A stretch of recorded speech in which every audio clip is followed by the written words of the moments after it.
Hey OSU students, my name is Raymond Tucker. Depending on what semester you're watching this, I'm either the current or a former SONA administrator for the psychology and speech departments. I'm here giving a video today just to explain the pre-screener that you're about to take, what this study is, why we do it, and some important parts about your participation today.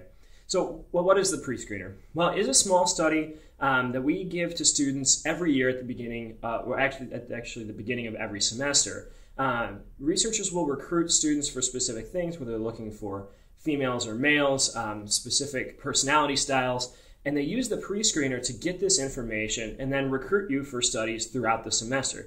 So you notice in your syllabi, they talk about research studies. Some will be, everyone can participate, and some you might get invitation codes or need to be recruited by the researcher. That happens through this pre-screen study that you're actually about to take.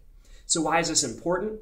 Well, every year, faculty and graduate students here at Oklahoma State University in the Psych and Speech Department publish dozens of studies every year. Anything from treatment trials for mental health disorders, work on aging, some really cool research on health and general well-being as well. So this information that you're going to provide for us throughout the semester can be extremely important to treatments and understanding people and their behaviors. So the pre-screen actually fits into this as a pretty big important part.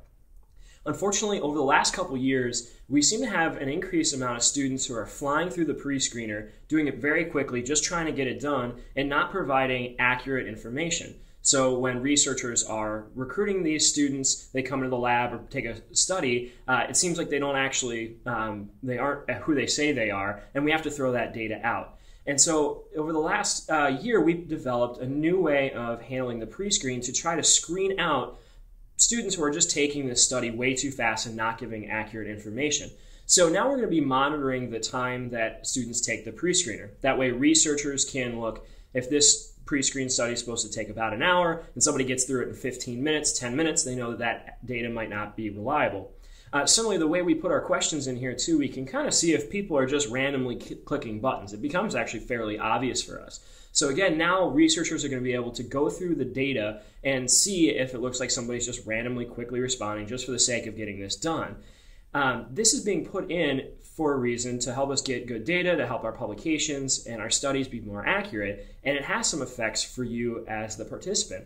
If today you don't take the time to do the pre-screen in a very accurate way, take your time and do it right, it's very likely that you may not be recruited for any studies over the semester. So we truly encourage you today, not only for the sake of our research as researchers in the department, but also your ability to get credits, to take your time today and be accurate with your responses. Know that this is an important part of the research process. And similarly, if you just don't do it accurately, there might have some negative effects for you and your ability to get your credits. So that's the pre-screen in a nutshell.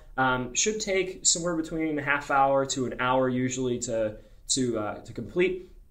Take your time, please do this. And it's important to note, if you leave your computer for too long or something like that, you might get logged out, and the pre-screen won't save your data. So you'll have to start over if you take 5-10 minutes and leave your computer. So if you're sitting down, you're listening to this and you're planning on leaving a little bit during the study, take this another time. Sign off, take this another time. Make sure you can sit down and do it like a full hour right at your computer. Additionally, if you're planning on taking this during maybe peak hours during the beginning of a semester, usually between the hours of like 4 and 9, 10 o'clock at night, there's a possibility that the OSU servers just really can't take all that information, and sometimes students get booted off as well. So if you're listening to this and it's 7:30 at night and you think you might be able to take this during the day the next day or earlier in the morning the next day, that might be easier for you as well, because it guarantees, or at least more closely guarantees, that you're not going to get booted off. So I hope this information is helpful for you. Please continue to read the informed consent materials about what you're going to do today, and please take your time to do this accurately so you can get invited to studies.